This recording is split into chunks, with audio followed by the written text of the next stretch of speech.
Telangana cabinet ప్రక్షాళనకు ముహూర్తం ఖరారైందా? కొత్త వారికి అవకాశం ఇవ్వడంతో పాటు ఉన్నవారిలో కొందరు శాఖలు మారతాయా? మంత్రివర్గంలో మార్పులు చేర్పులకు కాంగ్రెస్ హైకమాండ్ ఓకే చెప్పిందా? కొత్త టీంలో సీఎం రేవంత్ రెడ్డి తన వర్గం నేతలకు అవకాశం ఇవ్వనున్నారా? అసలు కేబినెట్ ప్రక్షాళనకు సామాజిక సమీకరణాలు అడ్డంకిగా మారాయా? అసలు మంత్రివర్గంలో మార్పులు ఎలా ఉండబోతున్నాయి? తెలంగాణలో రేవంత్ రెడ్డి సారథ్యంలో కాంగ్రెస్ ప్రభుత్వం ఏర్పడి 2 ఏళ్లు పూర్తయింది. ఈ నేపథ్యంలో కేబినెట్ ప్రక్షాళనకు సీఎం రేవంత్ రెడ్డి దృష్టి సారించినట్లు సమాచారం. ఢిల్లీ వెళ్లిన రేవంత్ ఈ అంశంపై పార్టీ పెద్దలతో చర్చించినట్లు తెలుస్తోంది. 2 ఏళ్లుగా మంత్రుల ప్రోగ్రెస్ ఆధారంగా ప్రక్షాళనలో ఎవరిని ఉంచాలి, ఎవరిని తొలగించాలి లేదా ఎవరికి శాఖలు మార్చాలనే దానిపై కసరత్తు జరుగుతున్నట్లు సమాచారం. రాష్ట్రంలోని ఎమ్మెల్యేల రేషియో ప్రకారం కేబినెట్లోకి ఇంకా 2 తీసుకునే అవకాశం ఉంది.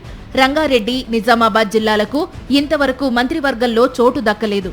అందుకే కొత్తగా చేసే మార్పులు చేర్పులు అయినా అన్ని ఉమ్మడి జిల్లాలు కవర్ అయ్యేలా సామాజిక సమీకరణాలు మిస్ కాకుండా కసరత్తు చేస్తున్నట్లు తెలుస్తోంది.